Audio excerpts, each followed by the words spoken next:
He was a revolutionary who defied an empire. He was also a slave master who bought and sold human beings.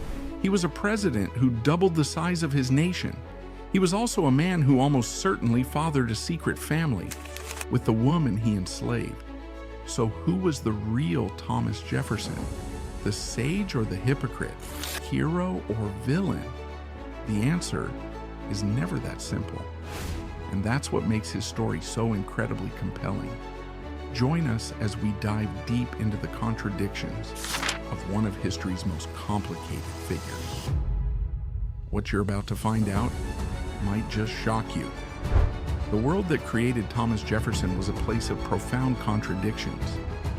This was colonial Virginia in the mid-18th century, a society built on two irreconcilable pillars: an insatiable thirst for liberty and the brutal reality of chattel slavery. Virginia's economy ran on a single crop: tobacco. This bewitching vegetable ravaged the land, forcing planters ever westward, while creating a system of massive debt to British merchants. This economic dependency fostered a deep resentment of the mother country's control, sowing the seeds of revolution. The planters yearned to be free from what they called their economic slavery to England. But ironically, their entire lavish lifestyle and their philosophical debates on freedom were built on literal slavery. By the time Jefferson was born, Virginia had become a slave society where human dignity was stripped away by brutal laws. The most crucial of these decreed that a child's status followed that of the mother. This meant any child born to an enslaved woman was automatically a slave for life, regardless of the father. It turned the sexual exploitation of enslaved women into a profitable enterprise, creating a self-perpetuating system of human property.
And the ever-present, morally compromising reality of the world he helped build.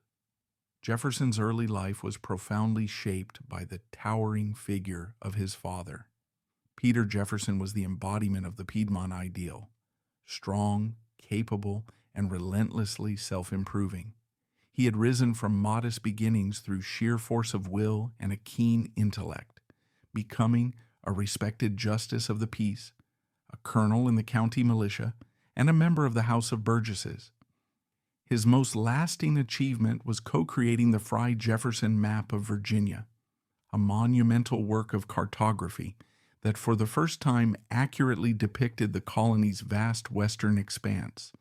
From his father, Thomas inherited not an aristocratic sense of entitlement, but a belief in merit, a fierce work ethic, and an insatiable curiosity about the natural world. Peter Jefferson's sudden death in 1757 was a seismic event for his 14-year-old son. Overnight, Thomas became the male head of the household, responsible for his mother and 6 siblings. This premature burden of responsibility instilled in him a lifelong habit of discipline and meticulous self-management. At 17, he rode to Williamsburg to attend the College of William and Mary, and it was here that his mind truly caught fire. Williamsburg was the political and cultural heart of Virginia, a place buzzing with new ideas. Jefferson, a tall, sometimes awkward redhead with a passion for books, might have been lost in the shuffle, but he found his footing in an extraordinary intellectual circle. His primary mentor was Dr. William Small, a Scottish layman who was the sole professor of science and mathematics at the college. Small brought the spirit of the Scottish Enlightenment to Virginia, rejecting rote memorization in favor of reason, inquiry, and an interdisciplinary approach to knowledge. He opened Jefferson's mind, introducing him to the works of Newton, Bacon, and Locke, the trinity of the greatest men the world had ever produced, as Jefferson would later call them. Through Small, Jefferson was introduced to 2 other formative figures, the Venerable George Wythe, Virginia's most respected legal scholar, and the charming and worldly Royal Governor Francis Fauquier. The 4 men formed a regular dinner party at the governor's palace. Imagine the scene: a brilliant young student dining weekly with a groundbreaking scientist, the colony's foremost lawyer, and its highest-ranking official. Over fine food and wine, they discussed everything from science and politics to art and philosophy. It was, as Jefferson later recalled, an education in itself, exposing him to a level of sophisticated discourse that shaped his mind and his manners for life. After college, he began a rigorous 5-year legal apprenticeship under Wythe. This was no mere trade school education. Wythe guided Jefferson through the dense thickets of Sir Edward Coke's Institutes of the Laws of England, teaching him to see the law not just as a set of rules, but as a repository of historical struggles for liberty against tyranny. He learned that the rights of Englishmen were ancient, hard-won, and must be jealously guarded. He developed a legal practice that was successful, if not his primary passion, handling over 900 cases, mostly involving the complex land and property disputes of the Virginia gentry. His true passion, however, was already taking shape in wood and brick on a small mountain he had inherited. He called it Monticello. From its inception, Monticello was more than a home. It was an Enlightenment experiment, a villa designed according to classical principles of reason, harmony, and utility, a project that would consume him for the rest of his life. In 1772, Jefferson married Martha Wales Skelton, a beautiful and accomplished 23-year-old widow. Their bond was one of deep and genuine affection, built on a shared love of music and literature. He was a skilled violinist. She was an accomplished player of the harpsichord. Their early years at Monticello were, by all accounts, idyllic, but this happiness was profoundly fragile. The greatest tragedy of their union was the constant presence of death. Of the 6 children Martha bore, only 2 daughters, Martha and Maria, would survive to adulthood. Each pregnancy and childbirth weakened Martha's delicate health. Furthermore, their marriage came with a poisoned inheritance. When Martha's father, John Wales, died in 1773, they became heirs to a large estate that included thousands of acres of land and 135 enslaved people. Though this inheritance was divided with other heirs, Jefferson's share instantly doubled his slaveholdings and made him one of the largest planters in his county. But this inheritance was also encumbered with a colossal debt owed to British creditors. In assuming the assets, Jefferson also assumed the debt. It was a crushing financial burden that he would never escape.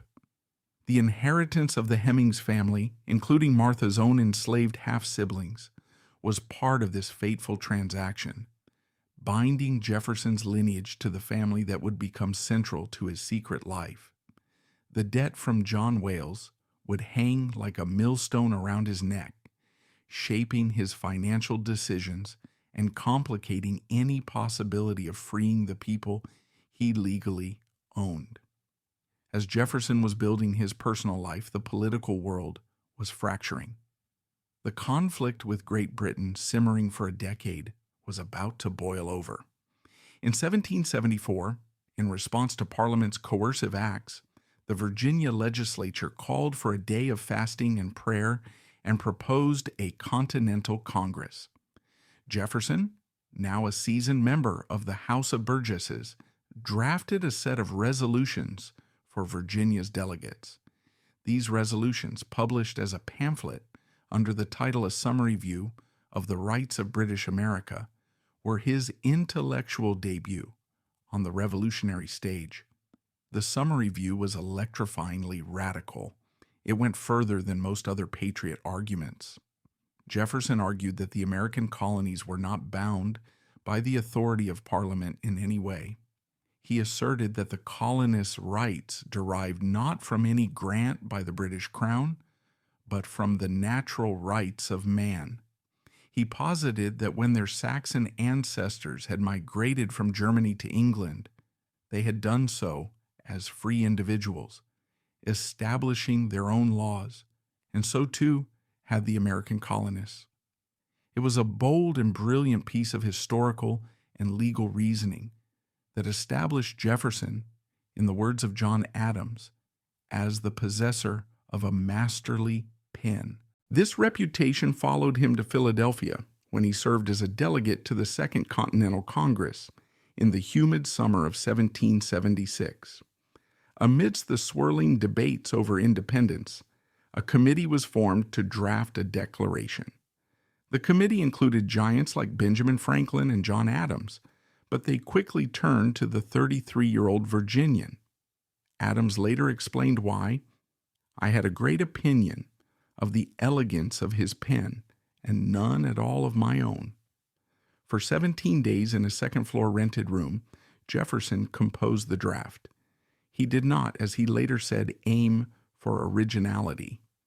His goal was to create an expression of the American mind, drawing on the philosophy of John Locke, the thinkers of the Scottish Enlightenment, and most immediately, the Virginia Declaration of Rights, recently penned by his friend George Mason. The result was a masterpiece of political prose, a document that transcended its immediate purpose. The long list of grievances against King George III was powerful, but it was the preamble that was immortal. We hold these truths to be self-evident, that all men are created equal, that they are endowed by their Creator with certain unalienable rights, that among these are life, liberty, and the pursuit of happiness. Yet even in this moment of supreme triumph, the nation's original sin was laid bare. Jefferson's initial draft contained a long, passionate passage condemning the slave trade, blaming King George III for waging a cruel war against human nature itself by perpetuating the institution. It was a raw, tortured, and deeply hypocritical passage coming from a man who owned nearly 200 people at the time. The delegates from South Carolina and Georgia, along with some northern merchants who had profited from the trade, would not stand for it. The passage was excised, a painful compromise that left the soaring promise of equality to stand alongside the brutal reality of bondage. After 1776, Jefferson left Congress and returned to Virginia, believing the most important work was to be done in reshaping the individual states into true republics. He served in the new Virginia House of Delegates and embarked on an ambitious project of legal reform. He successfully introduced bills to abolish entail and primogeniture, aristocratic inheritance laws designed to keep large estates intact. This was a crucial step in creating a more meritocratic society. But his bill for the gradual emancipation of slaves, which he later claimed to have proposed, went nowhere. The political will simply was not there. His most cherished achievement from this period was the Virginia Statute for Religious Freedom. The bill, which declared that Almighty God hath created the mind free, disestablished the Anglican Church as the state church of Virginia, and guaranteed absolute freedom of conscience and worship.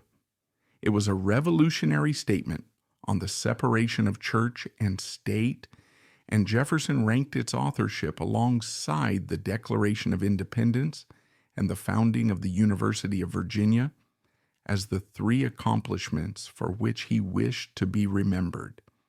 His career took a difficult turn when he was elected governor of Virginia in 1779.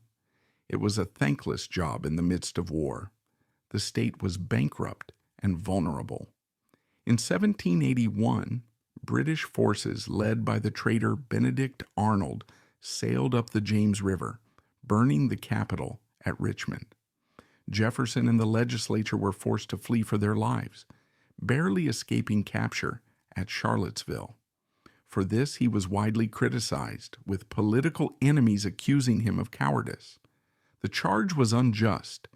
A civilian governor had little recourse against a professional army, but it stung him deeply and shadowed his reputation for years. The war years ended in a personal cataclysm. In 1782, after the birth of their last child, Martha Jefferson died. Jefferson was utterly destroyed. For 3 weeks he was inconsolable, pacing endlessly in his room at Monticello, attended by his eldest daughter, Patsy. He burned their correspondence to preserve its privacy and fell into a profound depression that lasted for months. On her deathbed, Martha had made him promise never to remarry, fearing a stepmother for her children. It was a promise he would keep. The death of his wife marked the end of an era in his life, leaving him a widower at 39, responsible for 3 small daughters, and shrouded in grief. Seeking solace and a new purpose, Jefferson accepted a congressional appointment to join the American diplomatic mission in Europe.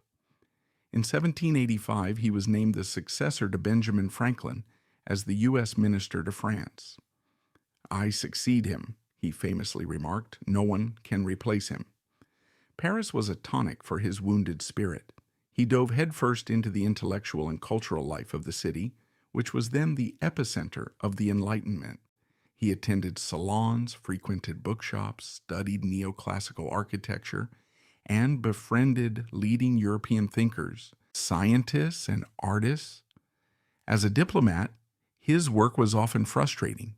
He struggled to secure loans for the fledgling U.S. government and to break down French trade barriers against American goods. But his time in Europe was most significant as an intellectual and cultural odyssey. He traveled through the south of France and northern Italy, marveling at Roman ruins. He journeyed to England, observing its advanced agricultural techniques and magnificent gardens, though he found the people cold and uninviting. His observations of the deep-seated poverty of the French peasantry living under the heel of a corrupt aristocracy and clergy reinforced his belief in an agrarian republic of independent farmers and his fear of the social ills of large cities. His personal life in Paris was equally complex. He began a passionate, though likely unconsummated intellectual romance with Maria Causeway, a beautiful and accomplished Anglo-Italian artist who was married to a much older man. Their relationship is immortalized in a remarkable 12-page letter Jefferson wrote to her, a dialogue between his head and his heart, which laid bare his internal struggle between the cool logic of reason and the warm pull of emotion. This period also saw the beginning of the most controversial and consequential relationship of his life. In 1787, his youngest surviving daughter, Polly, was sent to join him in Paris. She was escorted on the transatlantic journey by a 14-year-old enslaved girl from Monticello, Sally Hemings. Sally was Jefferson's late wife's half-sister. According to the later testimony of their son, Madison Hemings, many believe it was in Paris that Jefferson, then 44, likely began a sexual relationship with the teenage Sally. Under French law, Sally could have petitioned for her freedom, and she clearly wanted to stay. But when Jefferson was preparing to return to America in 1789, she found herself pregnant with his child. According to Madison Hemings, according to her son, Madison's later testimony, she agreed to return to Virginia only after Jefferson promised that their children would be freed upon reaching adulthood. It was a bargain struck in secret, a relationship that crossed every conceivable line of power, race, and family, and it would define the hidden reality of Jefferson's private world for the next 4 decades. Jefferson returned to a transformed America in 1789. A new constitution had been ratified, and a new government was being formed. He reluctantly accepted President George Washington's invitation to become the nation's first Secretary of State. He arrived in the temporary capital of New York to find himself pitted against a man of equal brilliance and ambition, but with a profoundly different vision for the nation's future. The Secretary of the Treasury, Alexander Hamilton. The ensuing clash between Jefferson and Hamilton was more than a policy dispute. It was a battle for the soul of the new republic. Hamilton, a brilliant and brash immigrant from the West Indies, envisioned an America with a powerful central government, a robust manufacturing sector, and a complex financial system modeled on Great Britain's. He proposed that the federal government assume the war debts of the states, create a national bank, and impose tariffs to protect fledgling industries. To Jefferson, this was a nightmare. He saw it as a plot to corrupt the republic, create a powerful class of financiers and speculators, subordinate the agricultural South to the industrial North, and bind the nation's interests to its old enemy, Britain. Jefferson championed a decentralized agrarian republic of independent yeoman farmers, whom he saw as the chosen people of God. He feared the growth of cities, the concentration of wealth, and any entanglement with European powers except for revolutionary France, which he saw as a sister republic. This ideological war dominated Washington's first term. It was fought in cabinet meetings, in the halls of Congress, and in the pages of partisan newspapers. The two men, brilliant and stubborn, came to loathe each other. One famous compromise was struck at a dinner party Jefferson hosted in 1790. In what became known as the dinner table bargain, Jefferson agreed to persuade his Southern allies to support Hamilton's debt assumption plan. In exchange, Hamilton agreed to support moving the permanent national capital from the northern city of Philadelphia to a site on the Potomac River, a location much more favorable to Southern interests. But such compromises were rare. The deep philosophical divide led directly to the formation of the nation's first political parties. Hamilton's followers became the Federalists, while Jefferson and his close ally, James Madison, organized the opposition, who became known as the Democratic Republicans. By 1793, disgusted with Hamilton's influence in the direction of the administration, Jefferson resigned from the cabinet and returned to Monticello. His retirement was short-lived.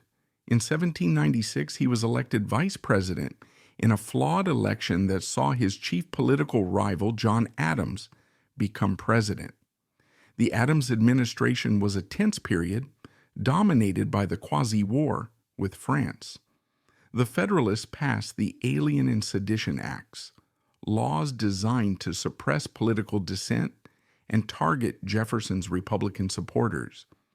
Jefferson saw these acts as a monstrous overreach of federal power and a direct assault on the principles of the First Amendment. In secret, he authored the Kentucky Resolutions, with Madison authoring similar Virginia resolutions, which argued that states had the right to nullify unconstitutional federal laws. This set the stage for the election of 1800, one of the most vicious and consequential in American history. It was a bitter rematch between Adams and Jefferson.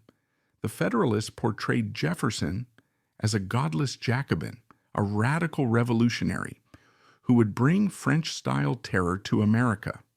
The Republicans painted Adams as a monarchist who would crush American liberty. The election resulted in an electoral tie, not between Adams and Jefferson, but between Jefferson and his own running mate, Aaron Burr. The contest was thrown into the House of Representatives, which was still controlled by the lame duck Federalists.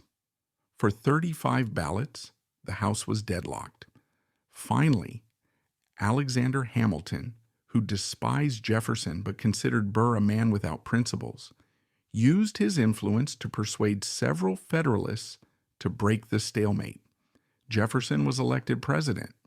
He would later call this election the Revolution of 1800. It was not a revolution of bullets, but of ballots. For the first time in modern history, a government had seen power transferred peacefully from one warring political faction to its opposition. For Jefferson, it was a triumphant moment that affirmed the strength of the Republic and rescued it from what he saw as the monarchical ambitions of the Federalists. He was now at the pinnacle of power, ready to steer the ship of state in a new direction. Having weathered the political storm of 1800, Thomas Jefferson ascended to the presidency with a clear and revolutionary mandate, at least in his own mind. He was not merely taking the reins of government, he was determined to rescue the soul of the nation from what he saw as the corrupting monarchical influences of the Federalists. The next 8 years would test his political philosophy against the hard realities of governing, leading to his greatest triumphs and his most stinging failures. And the final chapter of his life, a long 17-year retirement, would see him retreat into the world he had built, a philosopher king wrestling with his legacy and the future of the republic he had fathered. On March 4th, 1801, Jefferson walked from his boarding house to the unfinished Capitol building for his inauguration. This simple act was a profound statement. He rejected the formal carriage procession favored by his predecessors, Washington and Adams, signaling a deliberate turn towards what he termed Republican simplicity. In his inaugural address, a masterpiece of conciliatory prose, he sought to heal the bitter wounds of the election. "Every difference of opinion is not a difference of principle," he declared. "We have called by different names brethren of the same principle. We are all Republicans. We are all Federalists." But this was more rhetoric than reality. Jefferson's goal was not to merge with the Federalists, but to win over their more moderate followers and render their leadership obsolete. He envisioned a government that was frugal, limited in its powers, and unintrusive in the lives of its citizens. With his brilliant and fiscally disciplined Secretary of the Treasury, Albert Gallatin, he immediately set about dismantling Alexander Hamilton's financial architecture. They slashed the federal budget, targeting the Army and Navy for the deepest cuts. They abolished all internal taxes, including the hated whiskey tax that had sparked a rebellion under Washington. Their overriding goal was to pay down the national debt, which Jefferson viewed as a source of corruption and a threat to liberty. Believing that one generation had no right to burden the next with its expenses, this revolution immediately collided with the one branch of government the Republicans did not control: the judiciary. In his final days in office, John Adams had worked to pack the courts with Federalist judges in a series of midnight appointments, ensuring his party's influence would long outlive his presidency. The most important of these appointments was that of John Marshall, Jefferson's own cousin and political adversary, as Chief Justice of the Supreme Court. The stage was set for an epic struggle between the executive and judicial branches. The conflict came to a head in the landmark 1803 case of Mulberry versus Madison. The case itself was minor, involving a disgruntled Federalist appointee, William Mulberry, who had been denied his commission. But Marshall, in a stroke of political genius, used the case to establish a principle of immense power: judicial review.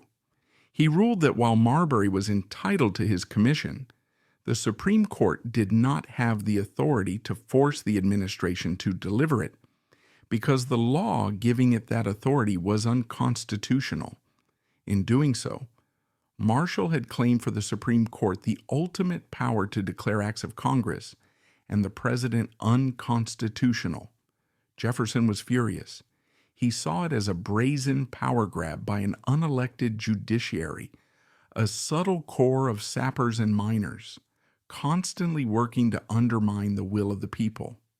He responded by encouraging the impeachment of aggressive Federalist judges, most notably Supreme Court Justice Samuel Chase.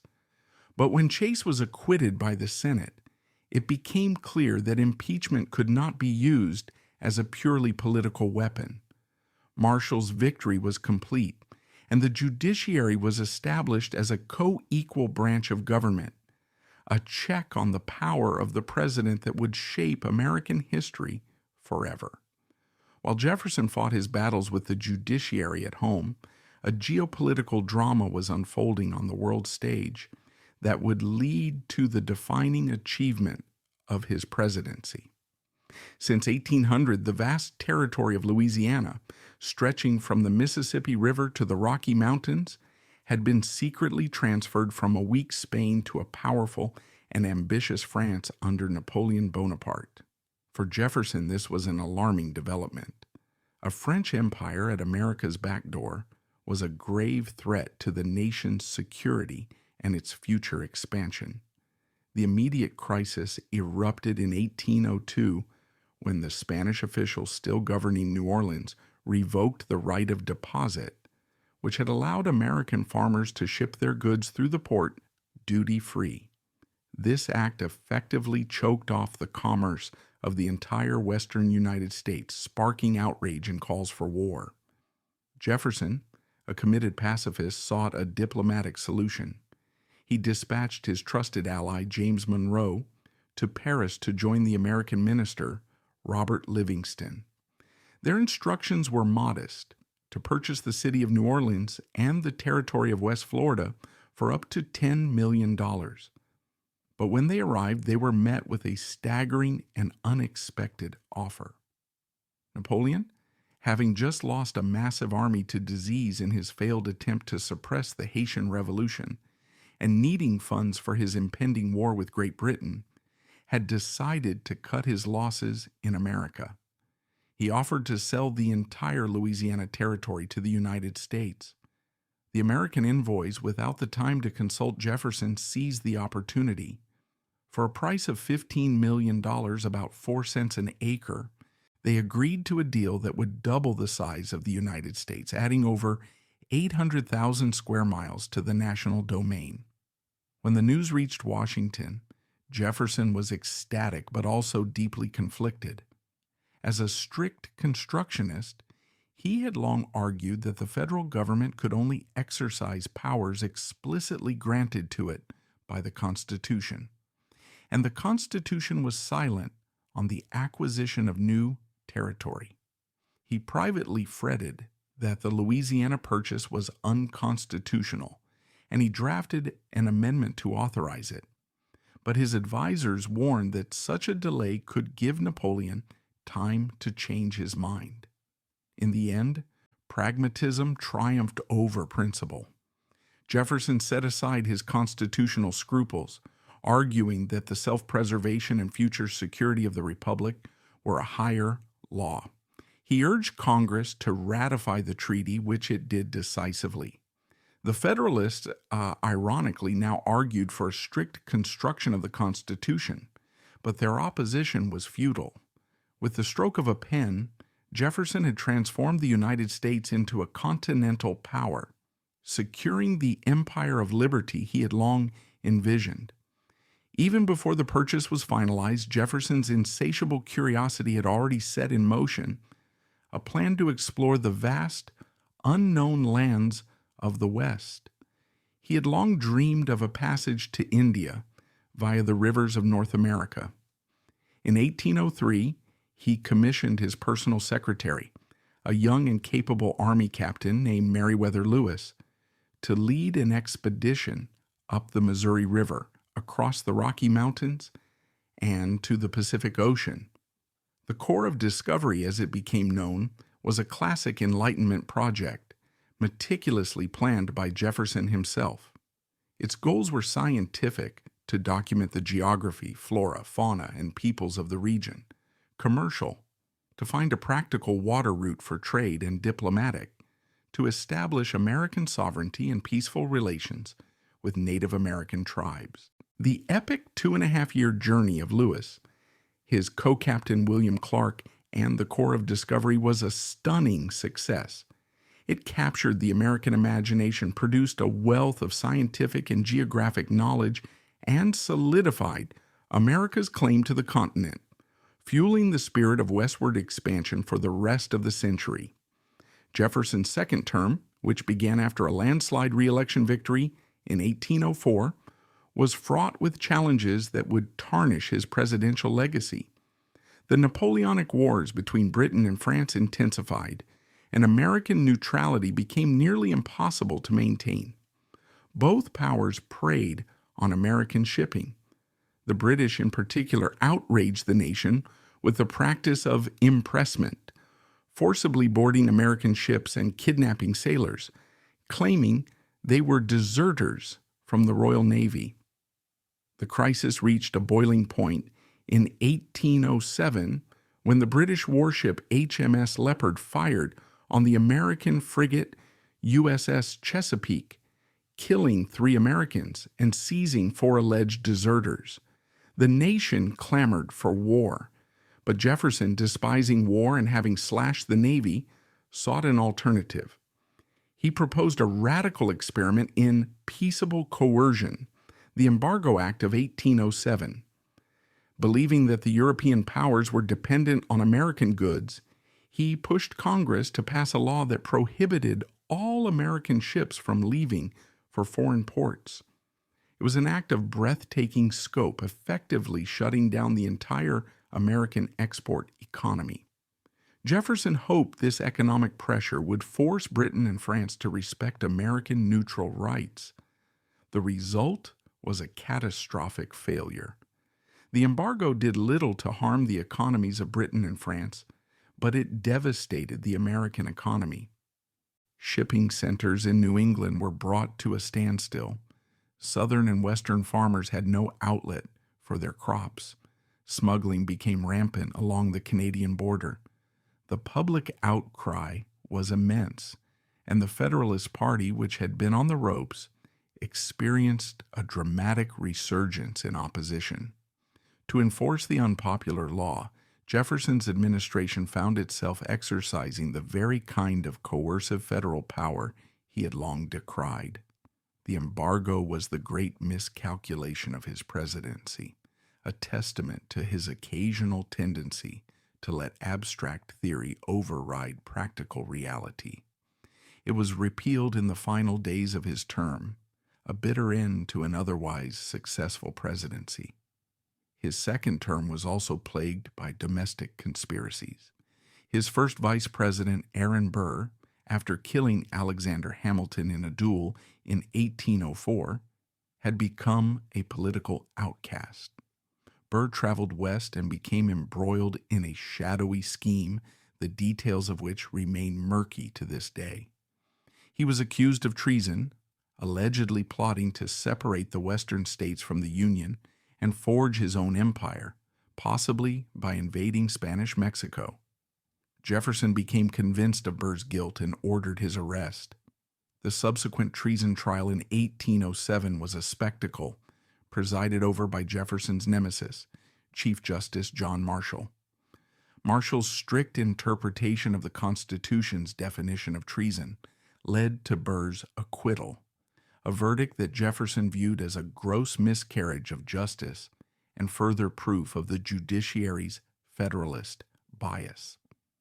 In 1809, at the age of 65, Thomas Jefferson retired from public life, expressing profound relief to be free from the splendid misery of the presidency. He returned to his beloved Monticello, which he would not leave for the remaining 17 years of his life. His days fell into a predictable and busy rhythm. He rose before the sun, managed the affairs of his several plantations and the hundreds of people he enslaved, and devoted the rest of his day to his true passions: reading, scientific inquiry, and correspondence. His letters from this period number in the thousands, a vast and brilliant conversation with the leading minds of the age. Most remarkably, he rekindled his friendship with John Adams. After years of bitter political estrangement, they began a correspondence in 1812 that would last until their deaths. Their letters are one of the great treasures of American literature, a profound and moving dialogue between two old revolutionaries, reflecting on the nation they had created, their victories, their disappointments, and the meaning of it all. The great project of Jefferson's retirement was the founding of the University of Virginia. It was the capstone of his lifelong belief in the power of education to sustain a republic. He was the chief architect in every sense, designing the campus, which he called the academical village, planning the curriculum, and selecting the faculty. His design centered on a rotunda, a half-scale model of the Pantheon in Rome, and a lawn flanked by pavilions for professors and dormitories for students, was a physical embodiment of his Enlightenment ideals. His university would be free from religious dogma, dedicated to a broad range of practical and classical subjects, and devoted to the illimitable freedom of the human mind. But these golden years were shadowed by a constant and growing anxiety: debt. The man who had lectured the nation on fiscal prudence was himself sinking into bankruptcy. A combination of his lavish lifestyle, the debts he had inherited, and the poor performance of his farms left him with a crushing burden of over $100,000. It caused him immense personal anguish and was the primary reason he did not free more than a handful of his slaves in his will. They were his most valuable assets, mortgaged to his creditors. As he aged, his health began to fail. In the early summer of 1826, as the nation prepared to celebrate the 50th anniversary of the Declaration of Independence, it became clear the 83-year-old Jefferson was dying. He held on, asking repeatedly, "Is it the 4th?" He passed away shortly after noon on July 4th, 1826, the Jubilee of American Independence. In an almost unbelievable coincidence, hundreds of miles to the north in Massachusetts, John Adams died just a few hours later. His last words, spoken without knowledge of his friend's passing, were, "Thomas Jefferson survives." In a sense, he was right. To truly seek the man Thomas Jefferson, we must leave the grand halls of state and walk the grounds of his private world. We must enter Monticello. More than a home, this mountaintop estate was an extension of Jefferson's own mind, a place of soaring intellectual ambition, meticulous order, and deep, haunting contradictions. It was here, in the daily interactions with his family, in the quiet of his library, and along the bustling slave quarters of Mulberry Row, that the profound paradoxes of his life were most vividly on display. To understand Monticello is to understand the intricate, often painful interplay between Jefferson, the Enlightenment philosopher, and Jefferson the master of a slave plantation. For over 40 years, Monticello was Jefferson's magnificent obsession. He was its sole architect, and the house became his autobiography in brick, mortar, and wood. He began building it in his 20s, a fairly conventional Virginia plantation house. But after his 5 years in Paris exposed to the elegant neoclassical architecture of France, he returned with a new vision. He essentially tore down much of the original structure and began again a process of construction, demolition, and refinement that would continue for the rest of his life. This constant state of becoming was a perfect metaphor for Jefferson's restless intellect. The house, like his own mind, was never truly finished. Influenced by the Italian Renaissance architect Andrea Palladio and the modern salons of Paris, Jefferson designed a home that was both a classical villa and a stage for American life. It was a house of stunning ingenuity. Visitors entering the grand entrance hall were immediately confronted with the workings of Jefferson's mind. A great clock powered by cannonball weights that descended into the cellar below not only told the time, but also the day of the week. The hall itself was not a formal sitting room, but a museum. On its walls hung maps of his expanding nation, European paintings, and, most prominently, artifacts from the Lewis and Clark expedition, Native American peace pipes, buffalo robes, and tribal artwork. Towering over it all were the fossilized bones of a mastodon, a silent rebuttal to European theories that the New World was a place of degeneracy and decay. The room was a declaration. America was a land of immense history, natural power, and limitless potential. The house was filled with his inventions and adaptations, all designed for efficiency and intellectual pursuit. He devised a revolving book stand that allowed him to consult 5 books at once. He owned a polygraph, a clever device with 2 connected pens that created an exact copy of every letter he wrote, preserving a near-complete record of his thoughts. In the dining room, a pair of dumbwaiters were built into the fireplace, allowing bottles of wine to be brought up directly from the cellar below without the interruption of a visible servant. A revolving door with shelves allowed dishes to be passed from the kitchen to the dining room unseen. But these very innovations reveal the central contradiction of the house. Monticello was designed to make the labor that sustained it invisible. The dumbwaiters, the revolving doors, the hidden passageways, all served to erase the presence of the enslaved people whose constant work made Jefferson's life of intellectual leisure possible. The beautiful parquet floors, inspired by a French salon, were waxed and polished by enslaved hands. The elaborate French meals served to his distinguished guests were prepared in a hot, smoky kitchen by enslaved cooks. The very bricks of the house had been fired in kilns by enslaved laborers. Monticello was an architectural marvel, a testament to one man's genius. It was also a perfectly calibrated machine for the exploitation of human labor. Just a short walk from the main house, but a world away in status, was Mulberry Row. This was the nerve center of the Monticello plantation, a bustling 1,000-foot-long street lined with over 20 workshops, storehouses, and dwellings for the enslaved. While guests on the mansion's terrace admired the manicured gardens and distant mountains, the air on Mulberry Row was thick with the smoke of forges, the scent of curing meat, and the sounds of human industry. Here, enslaved blacksmiths, carpenters, weavers, and nail-makers labored to support the plantation and often to generate a profit for their master. To understand life at Monticello, one must understand the lives of the people who lived and worked on Mulberry Row. They were not an anonymous workforce. They were families and individuals with their own histories, relationships, and aspirations.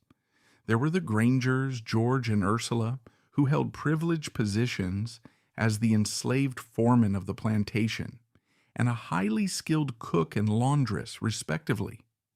There were the Gillettes, a family of enslaved carpenters and woodworkers who helped build and maintain the intricate woodwork of the mansion. And there were the Hemingses, the largest and most prominent enslaved family at Monticello, whose lives were inextricably and intimately woven with Jefferson's own. Perhaps no single enterprise better encapsulates the complexities of Jefferson's relationship with slavery than his nailery. In 1794, Jefferson established a small nail-making factory on Mulberry Row. He saw it as a rational, forward-thinking experiment. It would provide a needed commodity for the surrounding county, generate cash income during Virginia's agricultural depressions, and, in his view, teach his enslaved workers a valuable trade, lifting them from the drudgery of field work. The reality was far harsher. The work in the nailery was hot, loud, and dangerous, performed almost exclusively by enslaved boys between the ages of 10 and 16.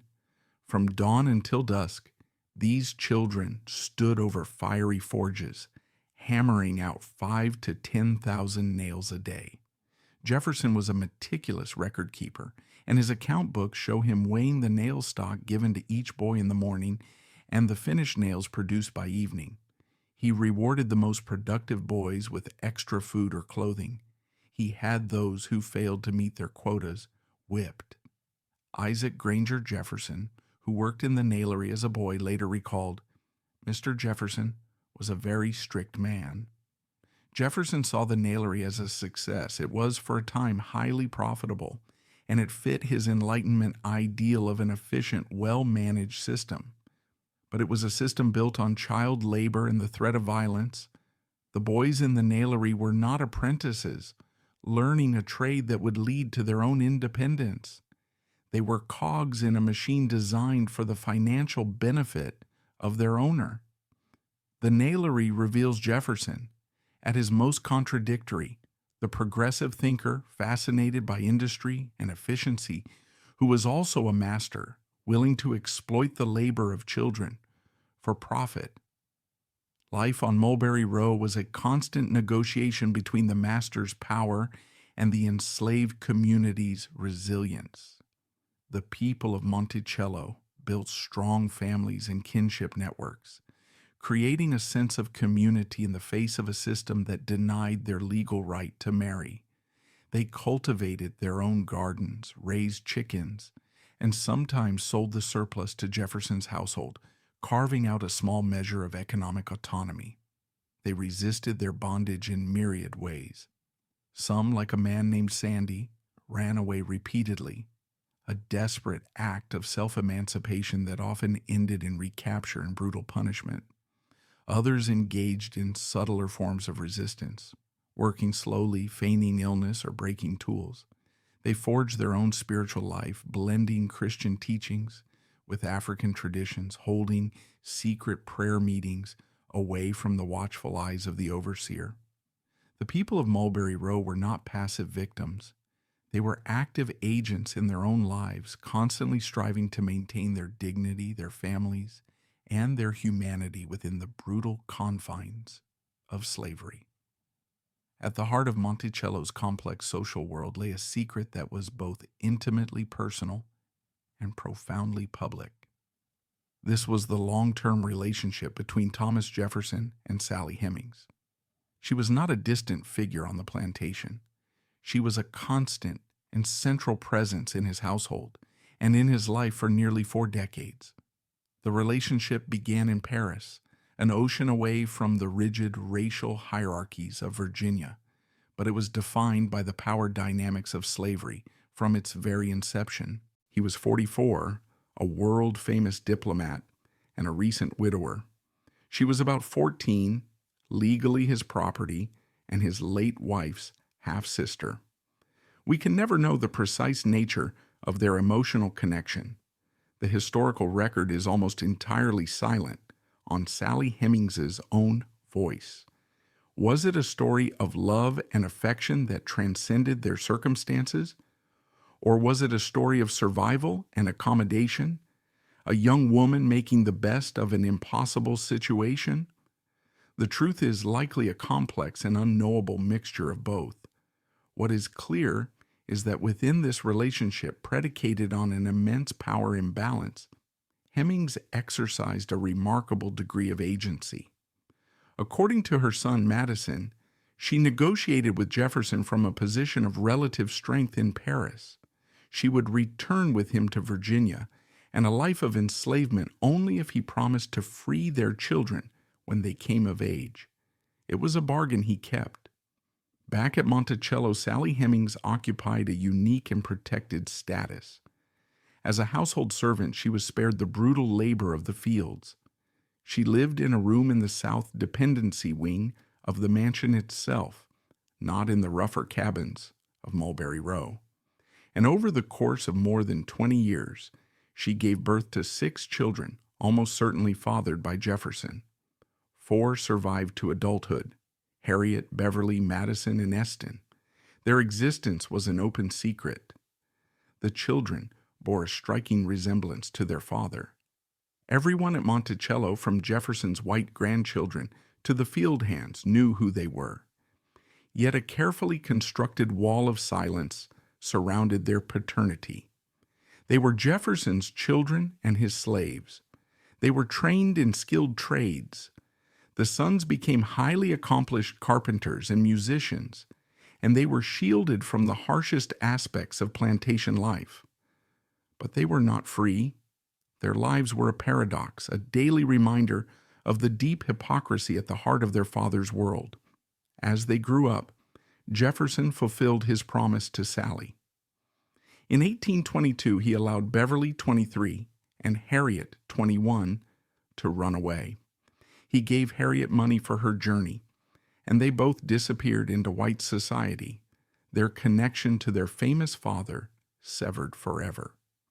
In his will, Jefferson granted freedom to only 5 enslaved people, all of them Hemings says.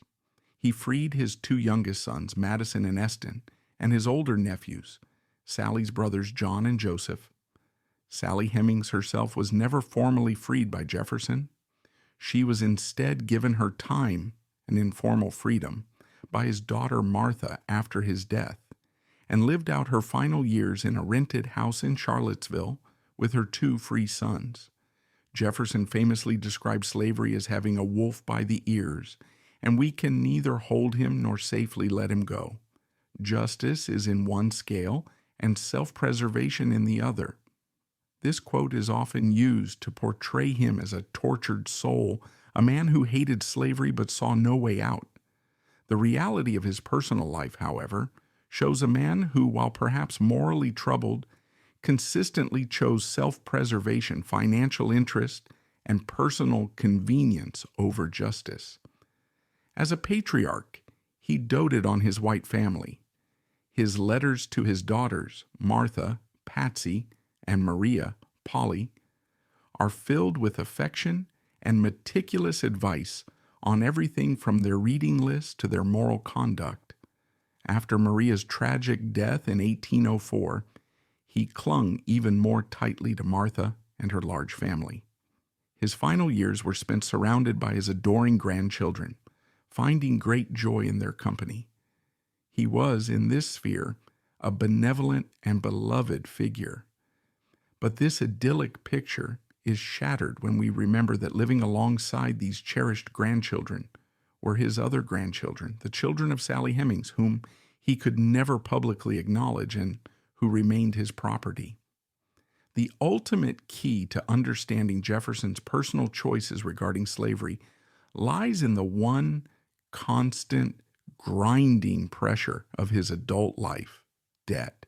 He was a man of lavish tastes and disastrous financial habits. He spent fortunes on books, wine, art, scientific instruments, and the endless, costly renovation of Monticello. This, combined with the massive debt he had inherited from his father-in-law and the precarious, often unprofitable nature of tobacco farming, kept him in a perpetual state of financial crisis. This chronic debt had devastating human consequences. The hundreds of enslaved people he owned were not just a labor force. They were his most valuable financial assets. He mortgaged them to secure loans. When creditors called, and they often did, he was sometimes forced to sell them. These sales tore apart the very families he paternalistically claimed to protect. At the end of his life, facing bankruptcy, he was forced to seek permission from the legislature for a lottery to sell off his property, including his farms and the people who worked them, to satisfy his creditors. The man who had written the Declaration of Independence died with his human property mortgaged to the hilt. Upon his death, all but the 5 Hemingses he freed were sold at auction. Families who had lived at Monticello for generations were scattered across the South, a final tragic testament to the fact that for all his intellectual agonizing, Jefferson, the debtor and master, ultimately chose to let financial obligation and the preservation of his own estate outweigh the human liberty of the people who had served him their entire lives. The final poetic irony of Thomas Jefferson's life is that he died on July 4th, 1826, the 50th anniversary of his greatest creation. The story he left behind, however, is not a simple portrait of a hero. It is a complex and haunting mosaic. His most profound impact is immortalized in 55 words. All men are created equal. This phrase became the American creed, a sacred promise the nation has strived and often failed to meet. It was the weapon of the abolitionists, the inspiration for the suffragettes, and the anthem of the civil rights movement. Jefferson's words became greater than the man himself, transcending America's borders, to become a global language for human aspiration. But the mark he left is also a grim warning. He was the architect of an empire of liberty through the Louisiana Purchase, yet that very expansion sowed the seeds of a bloody civil war over slavery. He was a champion of limited government who was willing to cast aside his own principles to serve the national interest. And finally, what remains is the story of Monticello, of Mulberry Row, and of Sally Hemings. It is the painful proof that genius and profound moral failure can reside in the same human heart. His hesitation on slavery, the racist theories he wrote to justify it, and his choice to prioritize his personal finances over the freedom of the people he owned, all of it left a deep wound in the American soul, a wound that has not yet fully healed. Thomas Jefferson does not offer us the comfort of a simple hero or a clear villain. Instead, his life forces us to confront an uncomfortable truth, that history is not clean and triumphant, but messy, complicated, and often tragic. To study Jefferson is not to sit in judgment, but to hold a mirror up to America itself. His contradictions are the nation's contradictions. His struggle between soaring ideals and a flawed reality is the American struggle. He is not a relic of the past, but a living presence, challenging us still. And that challenge is to see him whole, to confront the uncomfortable truths of our origins, and to continue the great unfinished work of making the self-evident truths of his declaration a living reality for all people